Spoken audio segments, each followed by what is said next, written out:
Last time we saw the description of the person, that means the Jeev, who attains the immutable state of Ishwar Sarup.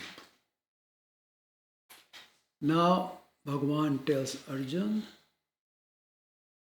that when one goes on to and follow the path that leads to me, he faces many obstacles. So what was it last time Bhagavan said? See, how does he attain this the Ishwar state or the immutable state? It starts with Gyan. We went over this last time. With Gyan, a person becomes worthy of doing Parameshwar Bhakti. Without Gyan, you cannot become worthy to do Parameshwar Bhakti. And the Gyan doesn't mean just any Gyan, Ishwar Gyan. You have to have Ishwar Gyan. That gives you, it prepares you for Bhakti because it brings about a transformation in our buddhi, in our mind. So our buddhi becomes pure, Vishuddhaya buddhi. He becomes endued with Vishuddhaya buddhi, with pure buddhi. Dhratya atmanam. He becomes dhrati, the gun dhrati comes into it, tenacity. He doesn't leave then once he. So mostly people will start something, then they leave. But with Gyan, that dhrati comes into ourselves. And Rag Dvesho Vyudasya. And also, first of all, his Atma, his man becomes controlled, Niyamya. So one having endued with Vishuddha Buddhi, tenaciously exercises control over his Atma, which is Man. Without Vishuddha Buddhi, you cannot exercise control over your mind, because mind will go in every direction. And thus protects them from attraction to sansar, because sansar is full of all these attractions, distractions. So without Gyan, this trait will not develop in our mind, and unless this trait develops in our mind and buddhi, we cannot pursue any further.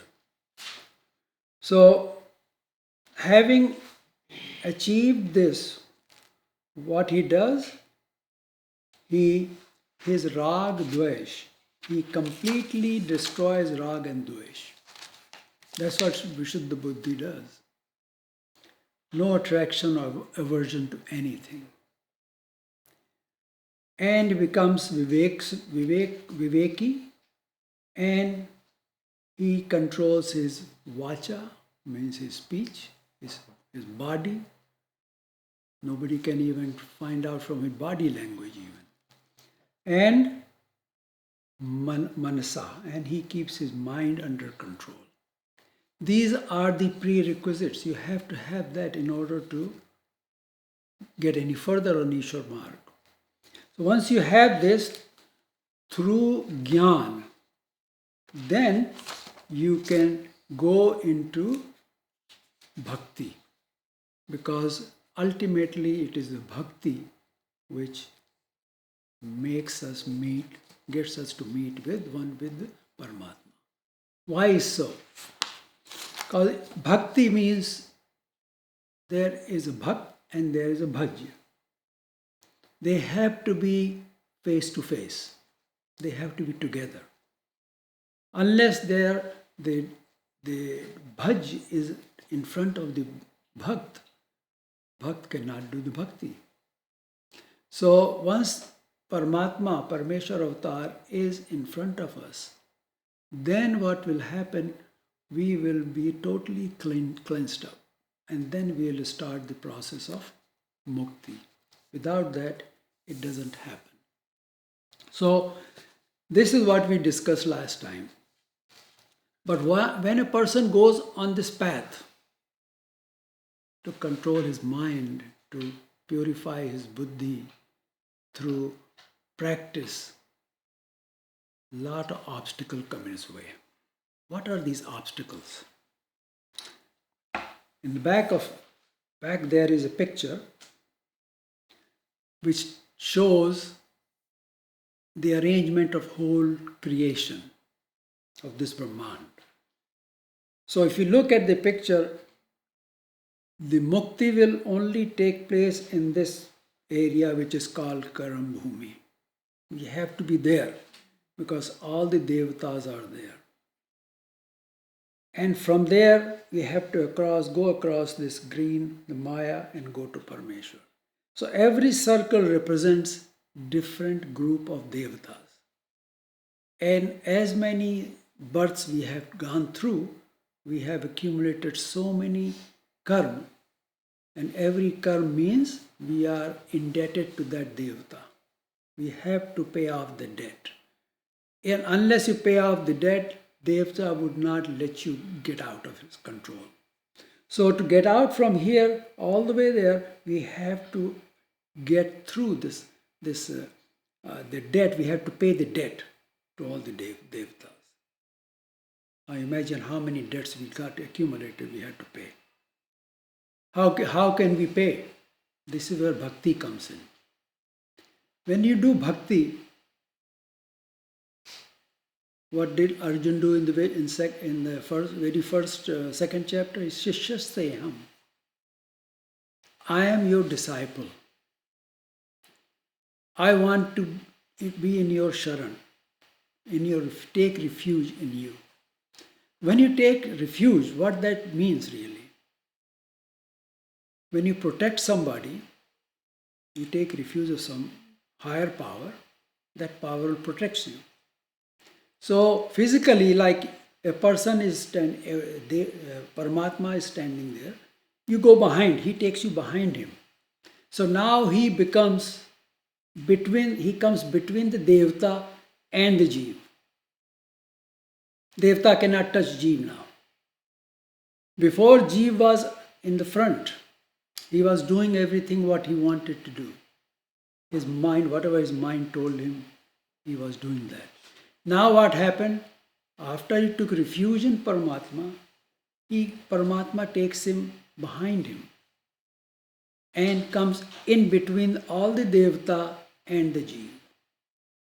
Now Devata cannot supersede Paramatma. Paramatma is the ultimate. So what happened now? All the debts that we have accumulated, the Parameshwara avatar he tells all the devatas that whatever this Jeev of mine give you, whenever he can give you, whatever he can give you, that is what you have to accept. Okay? You cannot demand anything of him. So this is the beauty of going into Sharan. And that happens with bhakti. That is what bhakti is. Bhakti doesn't mean dholak bajao and nacho gao. That's not bhakti. Bhakti means you come closer and closer to Ishwar. And then Ishwar takes under his own wings, to say, and protects us. And that's the only way we can get out of this and get to moksha. There's no other way. So here we have to be, Ishwar is everywhere, you see. Ishwar pervades everything. So when we are here in Karam Bhumi, Ishwar is there. We go in take refuge in him, he starts protecting us. And then none of the Devata can interfere. Because Devata is not your friend. Devata is just like a loan shark. Devata wants to give you something and then you owe the Devata. You have to pay back. There is no other way. So this is what bhakti does. So when there is an obstacle come in the way, these are the obstacles. The all that we owe to each and every devta, they become obstacle. And devta does not let us go out of their control. As one is making effort to rise above devtas, in that picture we showed you, you have to rise above each, across every devta. Devta creates many obstacles in his way. Devta tries to lure the person by saying that she will give him the pleasure of senses. Okay, that's what Devta does, nothing else. And in Brahm Vidya, Bhagavan Sri Chakradhara explained this very clearly. He has said that the female devta are both male and female. The female devta is the one which causes a lot of obstacle in your way. Male devta helps. So devta creates obstacle, and the female devta presents many attractions using the pleasures of senses. What happened to who was that? Vishwamitra and Menaka. Menaka came, that was devta, female devta. Okay. And he fell. This causes the downfall of the devotee who is following in the path to Ishwar. Here Bhagavan Sri Krishna is saying the same thing in very short way. In this shlok, चेतसा सर्वकर्माणि मयि सन्न्यस्य मत्परः बुद्धियोगम् उपाश्रित्य मच्चित्तः सततं भव. Bhagavan is saying that if you would like to remove the obstacle which will come in your way, it's an obstacle course. Just like in the race, there's obstacle courses. You have to, what is that race called? Hurdles, right? You have to jump over the hurdles. If not, then you're gone. So same thing here. You have to jump over all these hurdles. So Bhagavan says, if you would like to remove the obstacles which will come in your way, you can do that by my bhakti. Bhakti comes in now. Gyan is there. From Gyan, you graduated into becoming a Bhakt now. And what is this bhakti of mine? Bhagavan tells next. He says, Chetasa sarva karmani. By chit or man. Chetasa means by chit or by man. Take all your karma, sarva karmani, take all your karma and mai sannyas, dedicate or resign them into me. So take all your karma which comes in your mind. All the karma starts in the mind. How this person accomplishes this? Through bhakti, his state of mind becomes such that he dedicated all karma to Parameshwar. Whatever he does, he dedicates it to Parameshwar, not for himself. He's not doing for himself. Most people do everything for themselves, for me, my children, my grandchildren, my great, whatever it is. No. He says, here Bhagavan says, you do it for me, you dedicate to me. That is bhakti. You see, all the karma have their beginning in chit or man. So before getting involved into a karma, he puts his mind into Parameshwar. So when your mind is connected to Paramatma, when whatever karma thought comes into the mind, you are not doing it for yourself then. You automatically will do just for the Paramatma.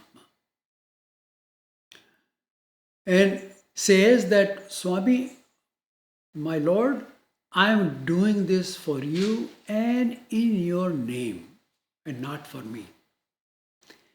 It's not just the words, that is how he becomes from within. His mind becomes that way, his buddhi becomes that way. He has transformed. That's what bhakti is. Not, he doesn't go out telling, I'm doing for Paramatma. No, he just does it automatically. When he is able to leave everything to Parameshwar, then what he is able to do? Buddhi yogam upashrita. He then is able to resort to the Buddhi Yoga, which is also called the Samatva Yoga or Gyan Yoga.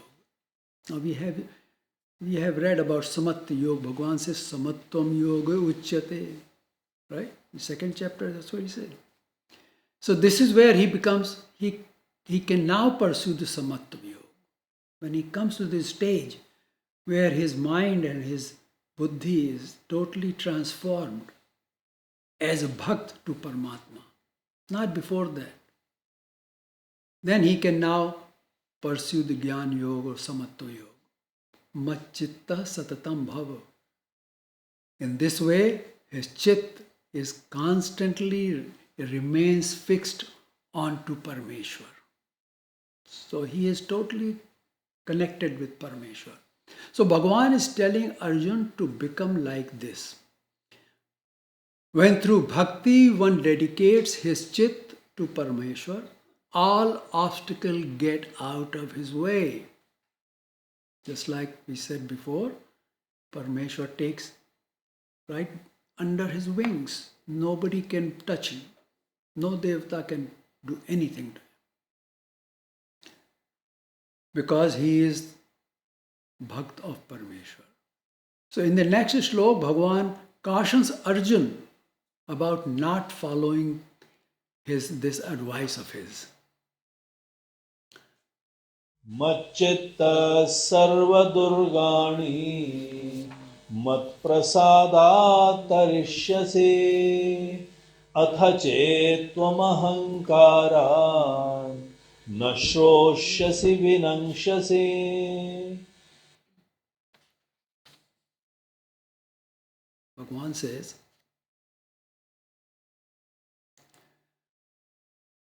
Macchitta, with your chit or mind fixed in me, the Parameshwar, mat prasadat. See, that's when your mind, it becomes mind of a bhakt. Then what happens? You get Bhagavan's prasannata. He is pleased with you that you are doing what you're supposed to be doing.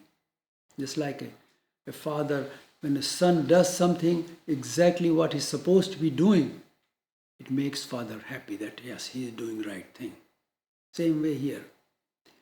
So you get my pleasure, prasannata, or my grace. See, that's when you get the grace. Tvam thou tarishyasi, will overcome or will be able to go across effortlessly. Across what? In Hindu Dharam they say Vaitarni Nadi, right? Right?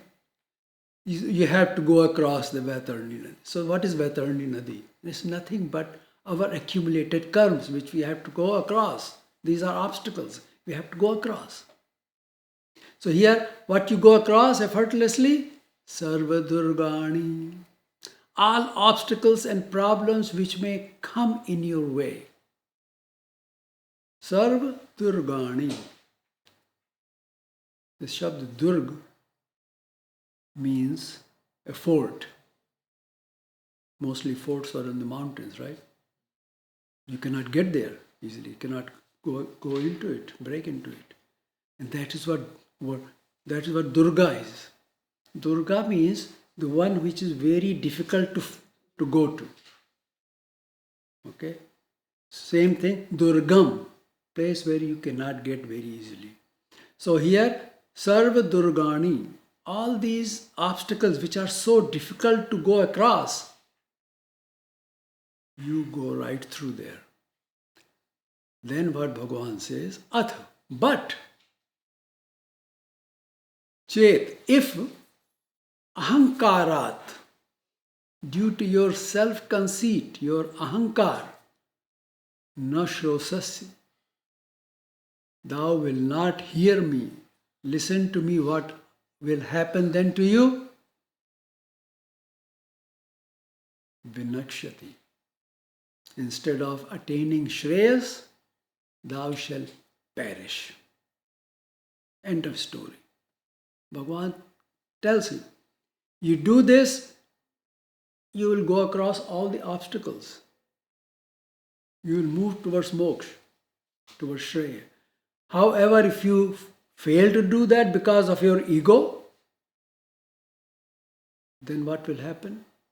You will perish. From this, it is noticeably clear that if Bhagavan wants someone to come on the path leading to him, he also gives him warning. And this does happen. In Bhagavad Puran, Sukdev Muni says that Bhagavan said, if I am pleased with someone, I have my grace on him. I take all his money away from him. Tasya vitt haramyam. I take all his vitt means all his money. The money is one source of ego. When a person says money, oh, I can do this. Lot of thoughts come in their mind. What I'm going to do next with this money? What I'm going to do? I told you the story which is in the Bible, the story of a farmer. It says a farmer had a very good year. He got a lot of big crop. And he has in his warehouse all this stuff sitting in there. So he goes at night there and sits and starts to plan what he's going to do next with this and that, all this wealth that he's going to get by selling his crop. And then they say the God appears to him and says, fool, you die tomorrow.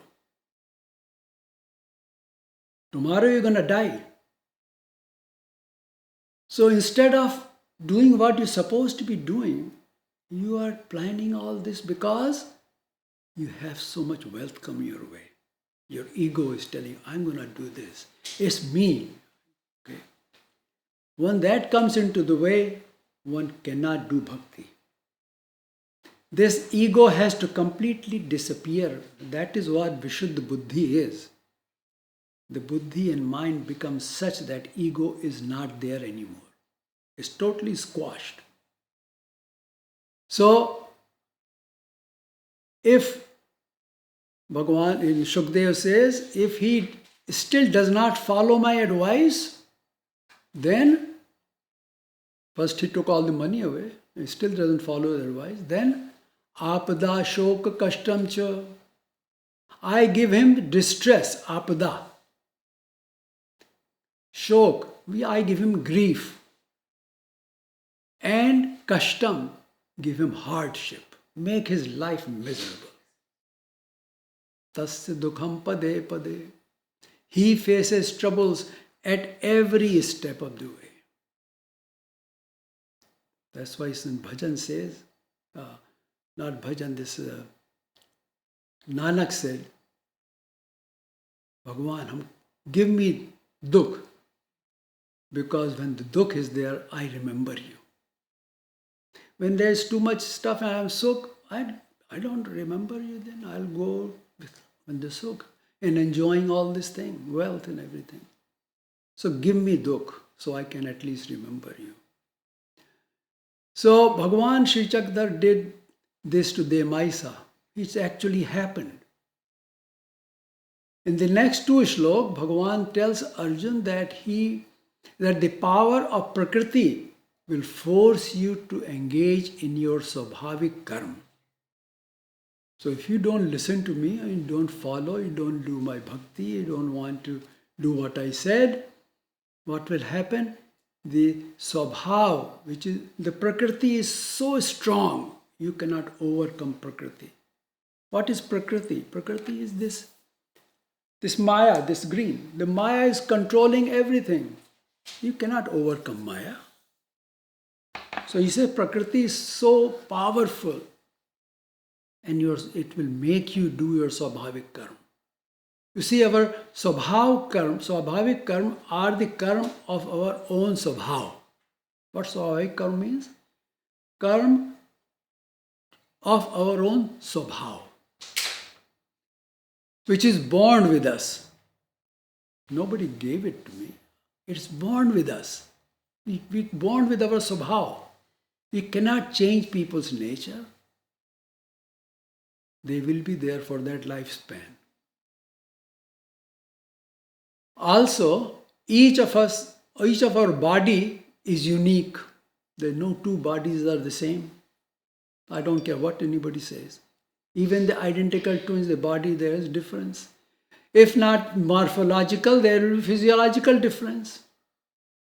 Somebody gets one disease, other one gets other disease. Somebody gets mental problem, other fine. So this all difference.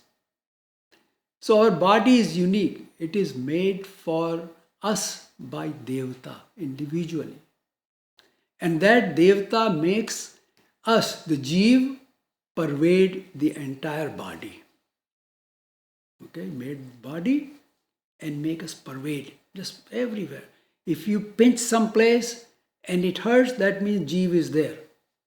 So you pervaded the whole body. And then activates our swabhav.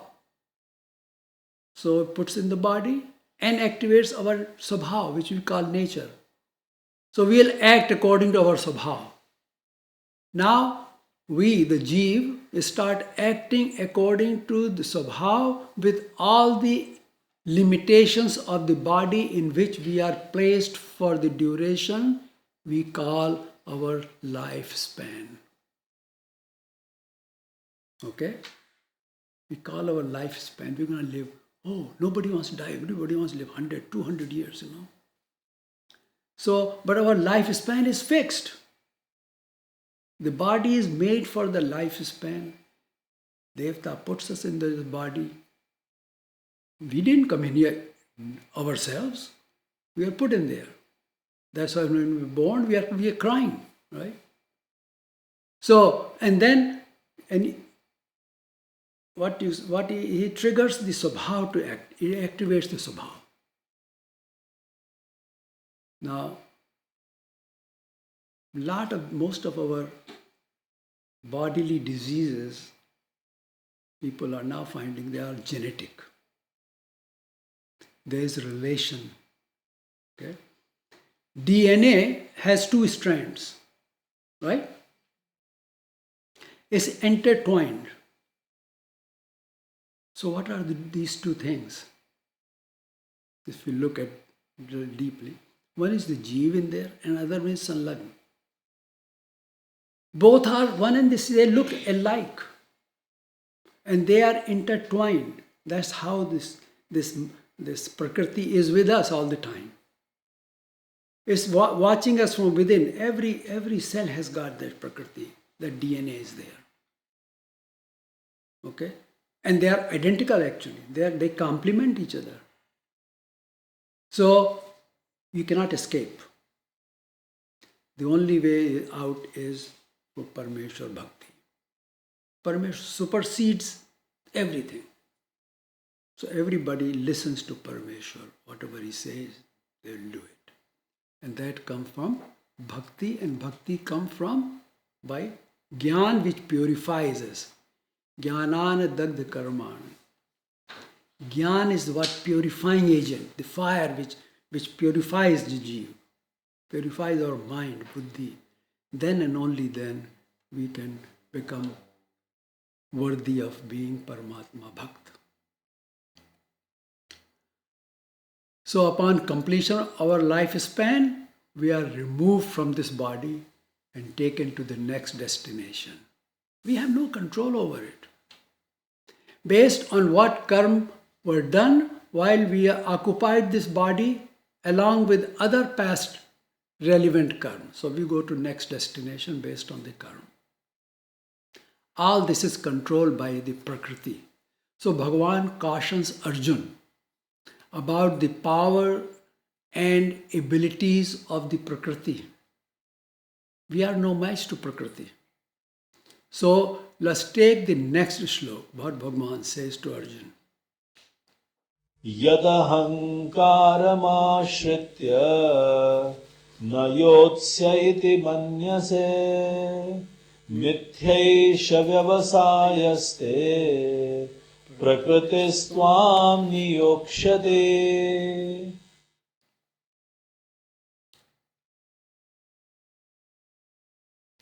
And Arjuna, taking the support of your ego, what people do usually, I will do this. Don't you know who I am? Right? I. So we always take support of our ego, no matter who it is. Everybody does it. So Arjuna, taking the support of your ego, you are refusing to engage in the war. You are saying that all elders and gurus will be killed in the war. I will kill them all because I have the power of Gandhi. This is your obstinacy, that you will not fight. You become obstinate. You will not fight because of your ego. Mithyav vyavasayaste. Your this determination or resolve is mithyava, delusionary. You are under delusion that you will not do that. Because prakriti tvam niyokshati. Your prakriti of the Kshatriya dharma will force you to participate in the war. Even if you don't want to, the Prakriti will force you to do that. Prakriti is so powerful. You cannot fight Prakriti. While not wanting to fight, you will fight. Bhagavan says, therefore, follow my advice. In the next slok, Bhagavan tells Arjuna why he should follow the advice. स्वभावजेन कौन्तेय निबद्धः स्वेन कर्मणा कर्तुं नेच्छसि यन्मोहात् करिष्यस्य वशोऽपि तत्. Bhagavan is telling Arjuna, Kaunteya, Arjuna, in sansar everyone is nibaddha. There is a word called baddha, right? Baddha means tied down to it. So nibaddha, everybody is bound, intertwined. How is bound? Intertwined and bound by Swena Karmana, one's own karma. It's our own karma which binds us. Nobody else does it. We can blame other people, but it's not. It's our karma.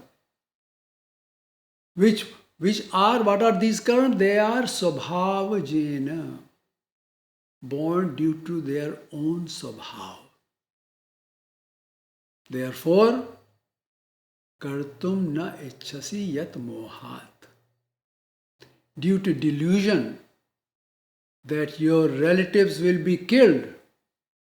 You see, in the chapter 11, what it was that Bhagavan said, I already killed them all. You become nimitt. So why you are thinking that you have to kill them? You're not going to kill them. But he says that delusion moh that your relatives will be killed, you do not want to get into the war. What will be the result of this decision of yours? Karishyasi yavashah apitat. But not wanting to do this, you will be forced to do it. Because your moh will grow, your delusion will grow to the level that those with whom you are not wanting to fight will come after you. Bhagavan is telling this to Arjun in reply to his statement of chapter 1, Shlok 46, where he said that if these people will kill unarmed me, I am ready to die that way. So Bhagavan says, don't worry. Your moh will grow to such a level that they will come after you. You don't have to worry about it. They will come after you. I am ready to die, he says. So Bhagavan is telling that due to delusion, whatever you are not wanting to do, you will be doing helplessly. So when they come to attack you, you will fight because you are a Kshatriya. Now Bhagavan tells how he should do this. He says that you are afraid that you will incur sin. So now, at this point, I like to show you a picture of how are we bound in this sansar. So here is a picture of a water wheel. Okay, everybody knows water wheel, Rahat, Ghatika. Yeah. So it goes round and round, and water makes it go round and round. So now there is a word called samay. Samay means? What samay means? Time, right? Okay. Samay is like a flow, pravah. Samay doesn't stand still. It always moves, right? This is also Shrishti is the same way. This creation is always moving. The sansar is always moving. It never stands still. When you take E of Gati, Gati, there is a word called Gati. Gati become Gam, Gach, so Gati. You take E out of Gati and put some prefix to it, then it becomes Samai. And in Sanskrit, that E then will turn into Ya, Y. So that is how word Samay comes about. So Samay, there is a Gati. There is a flow. So there is a Gati, there is a movement all the time.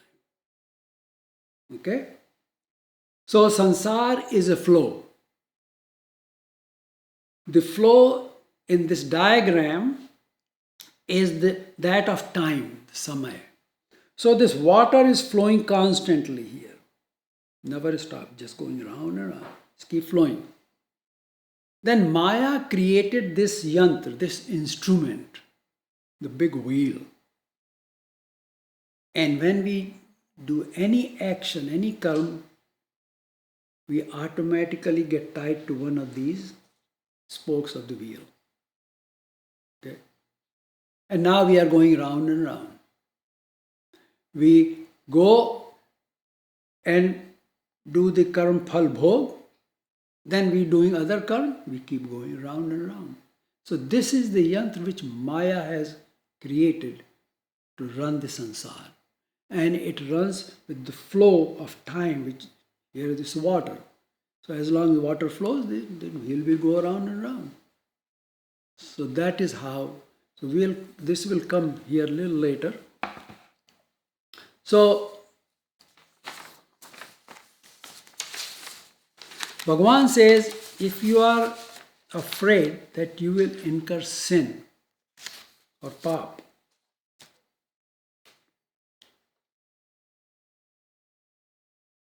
By participating in this war, you should forget about it. Forget about incurring sin. He says, I am Ishwar. You listen to me. So we now take the next shloka.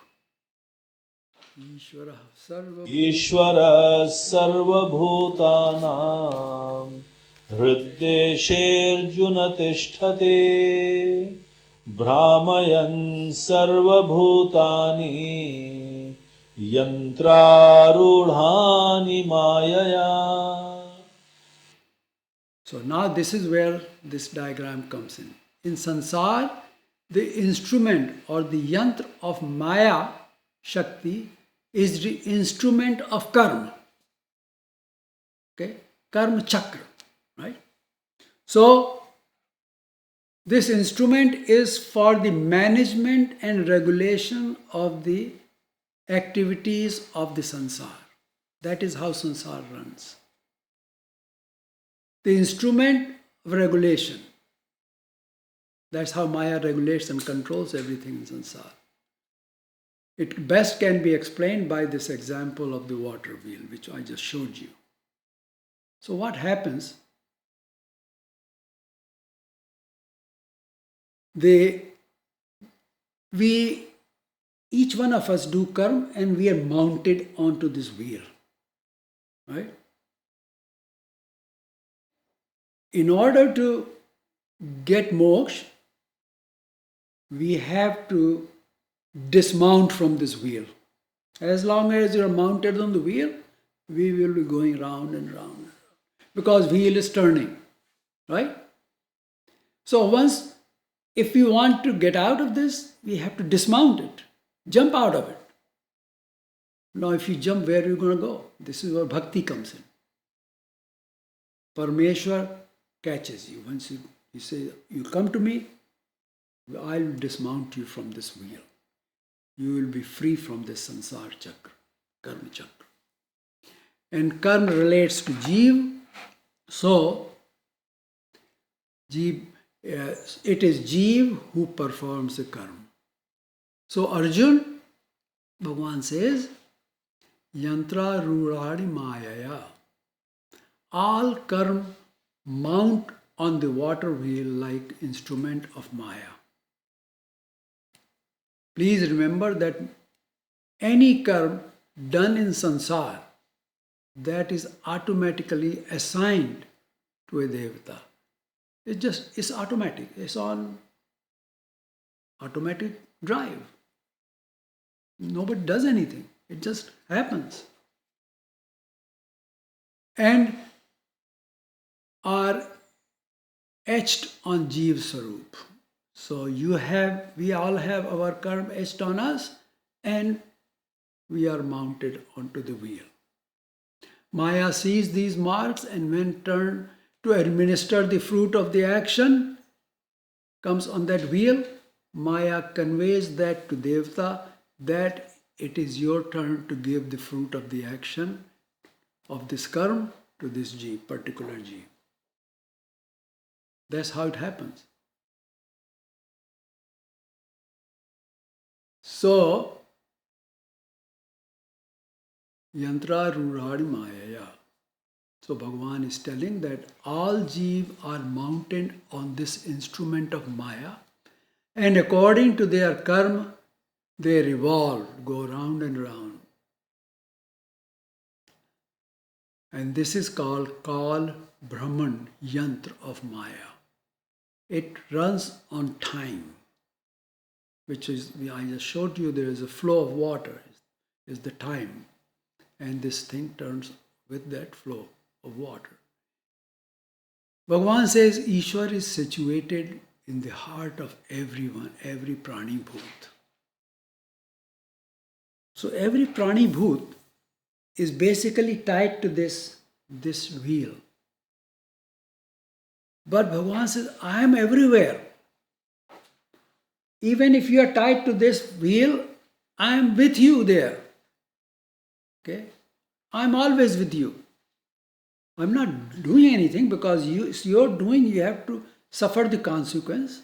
I'm watching you, but I am still there. So he says, Pranibhut, he is with Pranibhut. However, he does nothing. It is the Maya who conducts the activities. This whole thing is run by Maya. Paramatma is there watching. Maya has pervaded all creation. So she is everywhere. So one cannot even imagine how big is Paramatma. It's Achinti. You cannot even think about it. It's beyond your thinking power. Therefore, what one should do, Bhagavan says, that is in the next slok.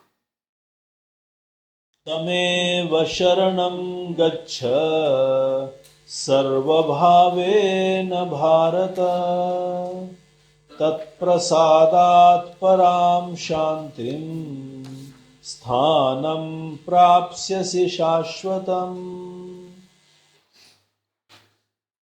Therefore, Arjun, Sarva Bhaven, with all thy heart, in every way, Tamev Sharanam Gaccha. Go into the refuge of only that Parameshwar, one Parameshwar. Leaving the worship of all others, go into the refuge, take refuge into Parameshwar.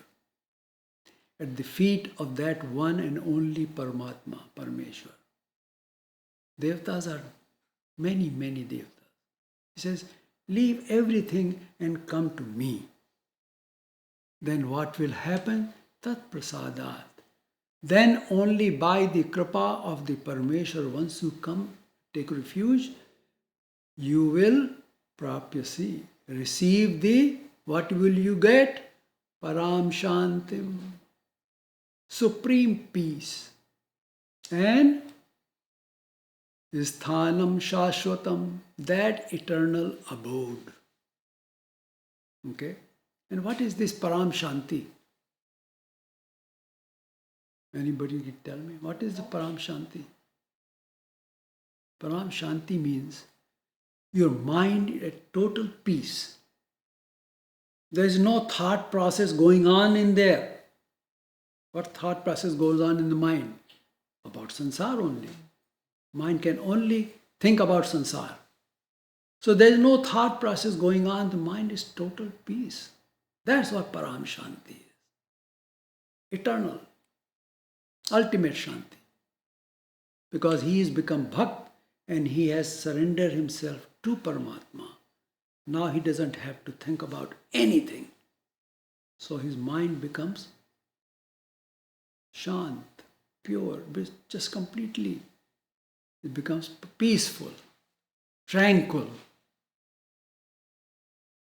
And he attains that eternal abode. That is the state. Eternal abode, that state, there is Param Shanti. Nothing going on. Mind is total at peace. Now imagine, if you don't have to worry about anything, don't have to think about anything, how peaceful will it be?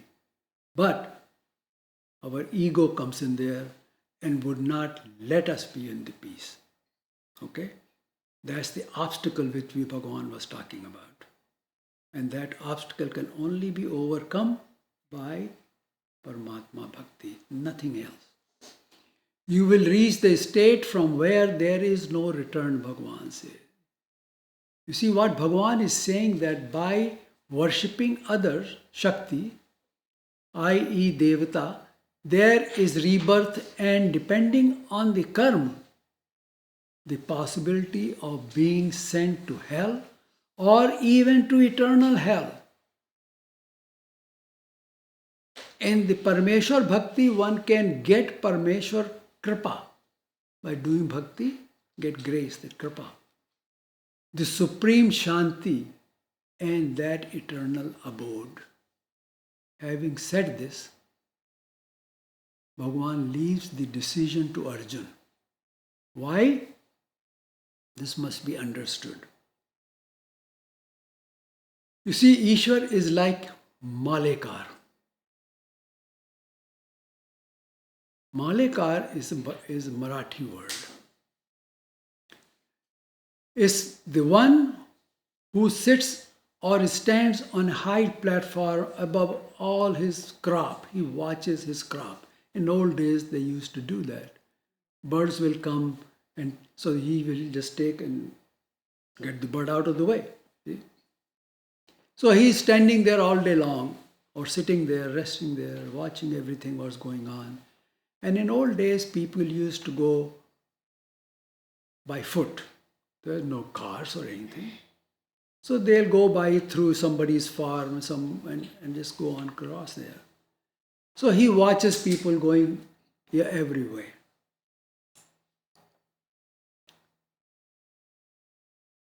This is the example of the old days.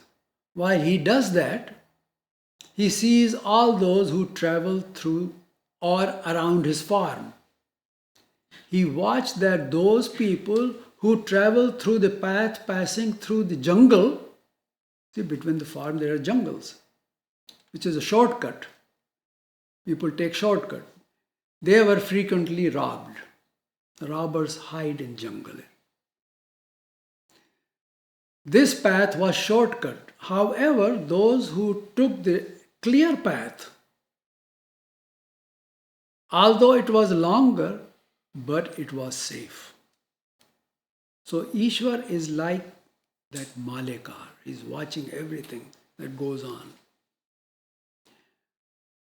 Who watches over all of us and tells us which is the correct path for us to travel. In the shortcut, although through the jungle, there are 6 robbers who are waiting to rob us. What are these 6 robbers? Kam, Krodh, Lobh, Moh, Mad and Matsar. These are the robbers who are going to rob us of our tapasya, whatever we have done. So, although the Malekar tells the traveler about both paths, he just says, this path is safer, other path, you can be robbed. He lets him choose his own path. He doesn't tell them which one you should take.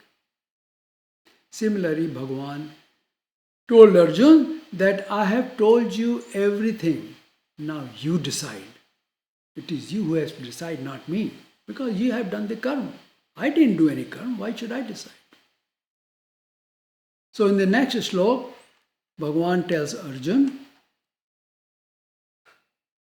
what he says? इति ते ज्ञानमाख्यातम् गुह्याद् गुह्यतरं मया विमृश्यैतदशेषेण यथेच्छसि तथा कुरु. Bhagavan says, It guhyat guhyataram. In this way, this wisdom more profound than all profundities. Guhyat guhyataram. It is from guhya to guhya. It's more than guhya. It cannot be understood by people like that unless they have my kripa. It's such a guhya, secret. Secret doesn't mean that's the secret code or anything. No, this gyan is such guhya gyan. Maya te akyatam. I have imparted to you. Maya te akyatam. I have imparted this guhyataram gyan. Understand how Ishwar administers the karma phal through his primordial Shakti Maya. That was the Guhya Gyan, that wheel we saw. And in every way, take refuge in Ishwar. That's what I told you, Bhagavan says. Vimashya asheshena. You ponder over it fully. You think about it, what I told you. Etat. over this gyan, then yatha ichchasi tatha kuru. You should do as you like. I'm not going to force you. You do as you like. I have described to you all. Now you act according to your faith, your own disposition. I will not tell you as to what path you should take. Having said this, Bhagavan further advises Arjun in the next shloka. सर्वगुह्यतमं भूयः शृणु मे परमं वचः इष्टोऽसि मे दृढमिति ततो वक्ष्यामि ते हितम्. As parents repeatedly advise their children, however, when the child still does not listen, no matter how much they tell them, then at the end they say to the child, look, you are my own. You are our beloved. Right? Therefore, one more time, we will tell you to listen to us. We are telling you, listen to us one more time. Similarly, the relation between Jeev and Parameshwar is that of child and father. Therefore, Bhagavan says that eventually you will come to me. There is no doubt about it. So once more I am telling you that Bhuya Shrunu. Again hear thou. You hear again. Sarva Guhyatam. This, the most esoteric of all truth. Me Paramam Vacha. My most secret word. Me Paramam Vacha. Me Dradham Isht Asi. As thou art extremely dear to me. Iti tat vakshami te hitam. Therefore, I'll speak what is beneficial for thee in your hit. Now, what are these beneficial words? It is in the next shloka. मन्मना भव मद्भक्तो मद्याजी मां नमस्कुरु मामे वैश्यसि सत्यं ते प्रतिजाने प्रियोसि मे. Bhagavan says, Pratijane. Arjun, I promise to you. It's my promise. Because Priyosi me. Thou art dear to me. You are priya to me. Satyam te. This is my true promise. And what is this promise? Manmana bhav. Leaving all worldly thoughts. Occupy thy mind in me and me alone. Manmana bhav. Mad bhakto. Forsaking others, become my bhakt. Madhyaji mam namaskuru. Worship me and bow down to me only, no one else. In this way, doing these, if you will leave all up to me, then mame vaishyasi, thou shalt reach me. This is my true promise, Bhagavan says to Arjun. Thou art dear to me because you are dear to me. I promise you.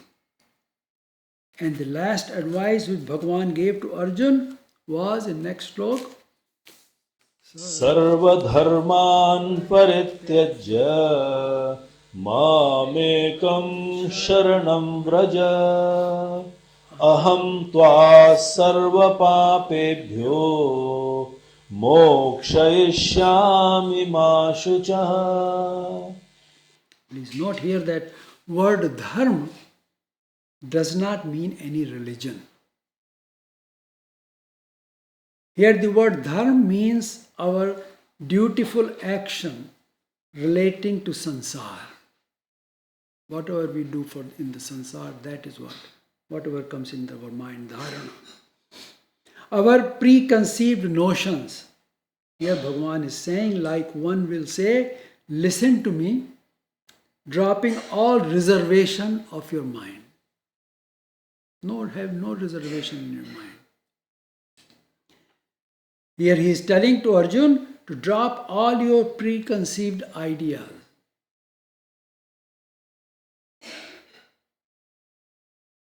Mental reservations. How to do this? Sarva dharman parityajya, resigning all your actions. Dharma as well as adharma. Not just dharma, adharma also. One needs freedom from both. Give all to me, Bhagavan says. Mam ekam sharanam vraj. See the word vraj? You're familiar with Vraj Bhumi? The land where Bhagavan Krishna used to walk around. Vraj means to walk around. So, Bhagavan says, take refuge in me. Mam ekam sharanam vraj. Come to my sharan. That there is no one else except me in the Parmeshwar. What will be the result of that? Aham. I will. Mokshyasyami. Mokshayasyami. Tva. Liberate thee from what? Sarva papebhyo. You are afraid of incurring sin by going into the war? I will free you from all the sins. Sarva papebhyo. Ma shucha. Grieve not. Don't grieve. Shok. Don't do shok. I will free you from all your pap. This applies to all bhakt of Devi Devta. That Bhagavan says, he's saying, telling to everyone, come to take refuge in me. Here Bhagavan telling Arjun to take anusaran. This is what is called anusaran. You follow what I am telling you, follow my words. Okay? This is a Marathi word. Anusaran means to follow. So here Bhagavan Sri Krishna makes a solemn promise to Arjun. Even after explaining and trying to convince Arjun, Bhagavan wondered that if Arjun has heard him. Therefore, Bhagavan strongly emphasizes again. Bhagavan says, Idam te na tapaskaya na bhaktaya kadachana na cha shushrusave vachyam na cha mam yobhyasuyate. Bhagavan says, Arjun, I have apprised you of the most secret jnana. However, you should not tell this to others. Because Ishwar Gyan can only be understood by those who have been blessed by his kripa. Because it's such a guhya Gyan. You cannot get down into it unless he lets you in. Others will try to interpret it in compliance with their own understanding. People make different meanings out of it from what their thought process is. So don't tell to people just like that. They will go into wrong path. Therefore, Bhagavan says that those who do not wish to listen to me should not be told about this Gyan. Anybody does want to listen? Bye. It should not be discussed in public. Kadachan imam te na at paskaya. This secret gospel of Gita you should never reveal to one who is devoid of tap, austerity, who cannot do tap. If the best time to do prayer is first thing in the morning when you get up, you cannot do that, then you cannot do tap. See? Then you will never understand what's in there. Na vachyam abhaktaya. He says, nor it should be told to one devoid of bhakti, one who doesn't know how to do bhakti, who don't have desire to do bhakti, don't tell them. Jana ashushev vachyam. And it should not be told to those who do not want to hear it. Then again he goes further. He says, Chayamam abhisuyati na. And in no case, never, shall be told to one who finds fault in me. Okay? Anybody who finds fault in me, in no case should never be told to them. All Kaurav were envious and finding faults in Bhagavan Krishna. Here Bhagavan is implying that in all times, this Gyan is not understood by different people. Although Bhagavan said to take refuge in him, everyone is not ready to listen to him. Okay? People just listen. Oh, I heard Gita. I go to Gita, Tell people in public, yes. Okay. Now in the next slok, Bhagavan tells who should be apprised of this Gyan. First he says, who should not be told. Now who should be apprised in the next slok. Ya imam paramam guhyam madbhakteshva vidhasyate bhaktim mai param kritva mame vaishyatya samshayah. Ya mai param bhakti kritva. The person with supreme love and exercising devotion to me. Okay? Who loves me, Bhagavan says, and he's got devotion towards me.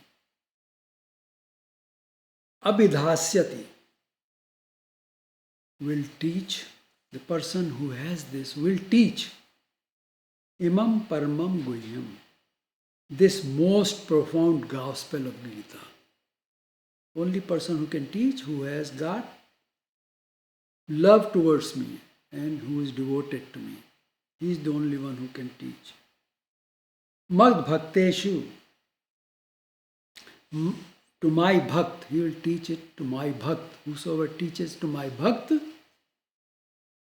ma dev aishati asanshaya, shall come to me only. There is no doubt about it. So, this Gyan shall only be imparted to those who have deep desire, who are called Arth, to know all this Gyan. And for others, become like water does not stay on a hot iron. If you take a hot iron, put some drop of water, it disappears. So same way, people who don't have faith in Bhagavan Krishna, don't believe that he is Bhagavan or whatever, when they ask something, you just zip up. I don't know. That's it. You only tell to those who have love towards me, Bhagavan says. In other words, do not share this gyan to those who just want to listen for the sake of listening. It's not upanyas, it's Gita. The next shlok is this in the same context. न च तस्मान् मनुष्येषु कश्चिन्मे प्रियकृत्तमः भविता न च मे तस्मात् अन्यः प्रियतरो भुवि. Bhagavan says, and we will stop it after this shlok today. Among men, manusheshu, among men, among people, tasmat me priyakattama. More than him who does this dear service to me. And what is this service? Teaching this most profound gospel of Gita to my bhakt. Nacha kaschit. There is no one, and nach me tasmat anya priyatar bhuvi. Nor shall anyone be dearer to me than him on this earth in the future. So I'll stop it there. Next time we will complete this chapter, and I hope that you understood something out of this, because this is very important. And why it is important? Because it's the question of life and death. Arjun was facing the same question, life and death. Okay? He could have been killed too. So, Bhagavan gave him this gyan because he took refuge in him and he asked him for this. It's not just that he said, "Come on, Arjuna, I'll tell you this." No. And he repeatedly told him, "Listen, I am Ishwar. Listen to me. Okay? You are dear to me. So listen to me." So we'll stop here. Jai Shri Krishna.